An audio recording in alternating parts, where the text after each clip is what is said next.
Kardom kanto kabe phanta nili labang so video pen isi la epicel c leather tum kate chini kenang sot athe labang so lam la nili leki pukolilo lake karbiang long arat si pulo non ke bang ji MLA election lake EPSL C pen semej pate dunji lapen aki hai ang tong tikathar phan MLA ticket pi vek nangji lapen pathodun vek nangji puse rata tum kema nasi nang tum leather ka chakrong tum alang le phan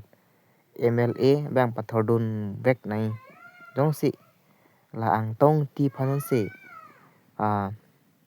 MLA pathodun nong le pute vote jokje putum sio nasi un an ke labang se video share no lapen kadok kabi seme chingrum pet pen pining habang ke MLA election mang ke age hai ang tong ti kathar phan se pahai vek nang po lapen EPSLC president jai kathar seme matha parsik pameno age hai ang tong ti kathar phan ke MLA pathur long vek nang ji lake nili leke pu kali dei lake rat atum aning matha lam sinili non kaning jelo athe ilong le dam ta pu chingki chethan lopote ai pininge MLA bangge ang tong ti bang thurun vek nang po sonang se chethan tham na sinili ning ji khang e si labang so video pen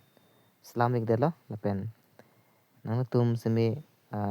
matha pamina lapen nang tum se matha mesen lapen alang le phan MLA sme pathodun po purote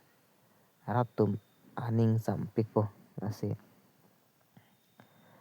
anjat penot ake hayang tong ti kathar hamage MLA election mang pathodun long peklang po lailo rara ke mange nasi non tum phan labang so video pen nang pachin di Kardom